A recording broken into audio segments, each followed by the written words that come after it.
Twelfth class के बाद nursing field में 3 कोर्स काफ़ी पॉपुलर हैं, एएनएम, जीएनएम और बीएससी नर्सिंग।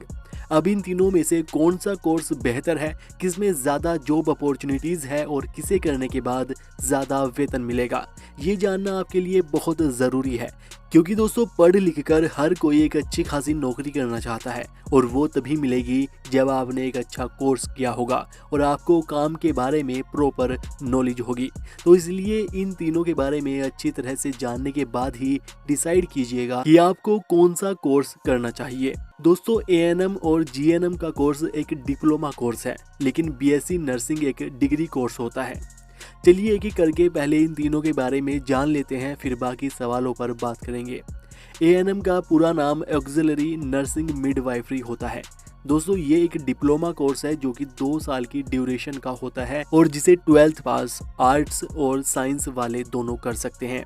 इस कोर्स में नर्सिंग से संबंधित सभी बेसिक चीज़ों के बारे में पढ़ाया जाता है। इस कोर्स को करने के बाद बनने वाली नर्स को एएनएम नर्स कहते हैं, जो सिर्फ छोटे और गांव में क्लिनिक हॉस्पिटल्स होते हैं उनमें काम कर सकती है। जीएनएम का पूरा नाम जनरल नर्सिंग मिडवाइफरी होता है। यह 3 साल का कोर्स है जिसमें 6 महीने की इंटर्नशिप होती है। जीएनएम को करने के लिए 12th में फिजिक्स, केमिस्ट्री और बायोलॉजी होना ज़रूरी है, तभी इस कोर्स में एडमिशन लिया जा सकता है। जीएनएम में एएनएम कोर्स से ज़्यादा सिलेबस होता है। जीएनएम में पढ़ाई के साथ साथ प्रैक्टिकल भी ज़्यादा सिखाया जाता है और यही कारण होता है कि ज़्यादातर बड़े बड़े हॉस्पिटल्स में जीएनएम नर्स ही देखने को मिलती है, उन्हें ही ज़्यादा प्रेफरेंस किया जाता है।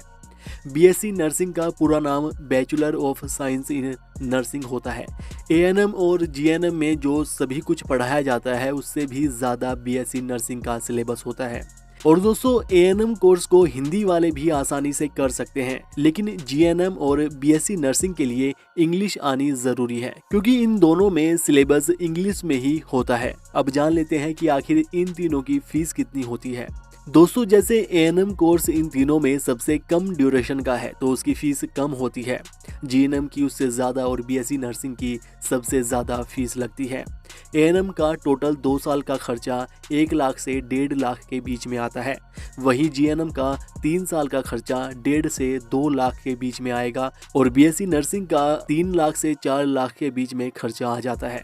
अगर किसी अच्छे प्राइवेट से आप इन कोर्स को करते हैं तो लगभग इतना ही खर्चा आपका आएगा। अब बात करें इनके कार्यों की, तो दोस्तों, कार्य तो लगभग इन तीनों के सेम ही होते हैं।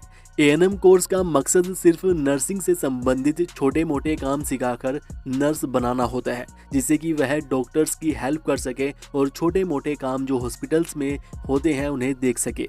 लेकिन जीएनएम और बीएससी नर्सिंग में ऐसा नहीं होता। इसमें एक नर्स के सभी काम सिखाए जाते हैं, जिससे कि बड़े बड़े हॉस्पिटल्स में बड़े बड़े डॉक्टर्स के पास रहकर नर्स काम कर सके। हॉस्पिटल्स में मरीजों की देखभाल से संबंधित सभी तरह के काम वे देख सके।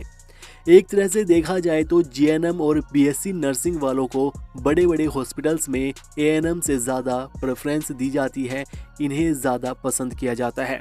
और वैसे दोस्तों, इन तीनों के लिए नौकरी की कोई कमी नहीं है। नर्स को कोई ना कोई नौकरी किसी न किसी हॉस्पिटल्स में मिल ही जाती है।